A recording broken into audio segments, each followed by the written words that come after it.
A paz do Senhor, meus irmãos, tudo bem com os irmãos? Amados, eu gostaria para darmos sequência à nossa série devocional, hoje chegamos ao capítulo de número 25. Se os irmãos pararam para dar uma lida no capítulo de número 25, os irmãos vão ver que ele é dividido em duas histórias. A história da morte de Abraão e também a história do nascimento de Jacó e Esaú. Essas são as duas principais histórias contidas aqui no livro de Gênesis, no capítulo 25. E que belos exemplos são para nós. Primeiro, nos atendo em Abraão, nós vamos ver que a Bíblia Sagrada nos declara que ele morreu velho e farto de dias. Ele morreu já com uma idade de 175 anos, mas cheio de vida no meio dos seus anos. Certa vez, minha mãe me ensinou, e eu jamais me esqueci, que não basta olharmos para alguém e falarmos assim: olha, que Deus te acrescente muitos anos de vida, mas que mais do que isso, a gente tem que desejar para as pessoas que Deus acrescente muita vida no meio dos seus anos.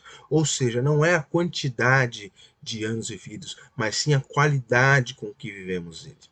Se for olharmos para a vida de Abraão, irmãos, preste atenção que quando Deus chama Abraão, ele já tem 75 anos.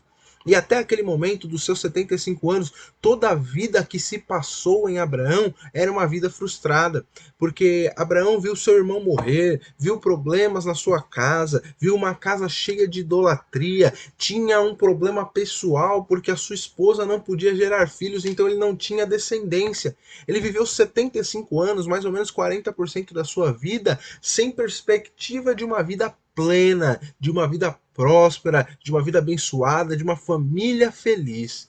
Mas ao conhecer Deus e receber as promessas de Deus e crer nelas, ele passa a viver uma vida abençoada, onde o local que ele vai prospera, onde sua família começa a crescer, chega Isaac, Deus lhe faz promessas, ele vê as promessas de Deus se cumprindo, vê Deus realizando grandes obras através das suas mãos, vê Deus prosperando aqueles a quem ele abençoa, aqueles a quem ele ora, vê Deus realizando obras dia após dia em sua vida, ou seja, no meio da sua vida, ele recebe muita vida, vida essa decorrente da presença de Deus, e toda a sua vida, todo o restante da sua vida é completamente mudado.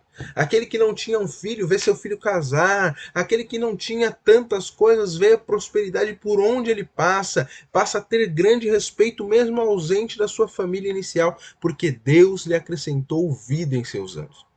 Mais do que isso, irmãos, eu percebo então que Abraão é um exemplo claro para nós, que nós temos que sim pedir a Deus que acrescente vida em nossos anos, acrescente na nossa caminhada, na nossa jornada, muitos momentos que nós possamos entender como memoráveis de coisas que Deus fez pela sua promessa em nós.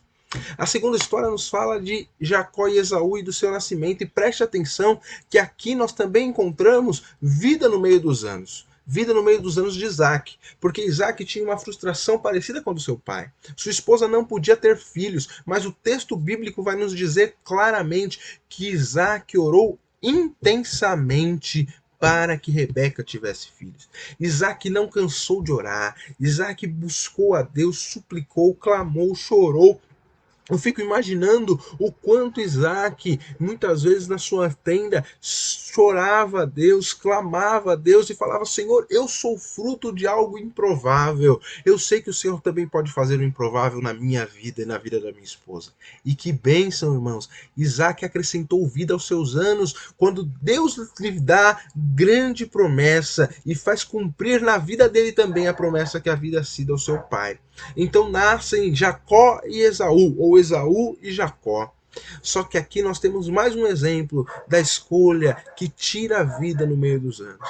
Neste caso, ao contrário dos anteriores, enquanto Abraão recebe a promessa de Deus e crê, e isso acrescenta vida em seus anos, enquanto Isaac ora a Deus e isso acrescenta vida no meio dos seus anos, Esaú perde esse direito de ter vida acrescentada no meio dos seus anos quando ele resolve vender aquilo que ele tinha de primogenitura, de direito, por um prato de lentilhas. Seduzido por um prazer momentâneo, ele deixa e despreza um prazer muito maior no futuro. Amados, que nós não venhamos perder a nossa vida, perder bênçãos de Deus para nós por prazeres momentâneos. O que Deus tem para nós é infinitamente mais do que o prato de lentilha que o mundo tem. Que Deus, neste dia, acrescente vida em nossos anos e que vivamos para Ele, em nome de Jesus.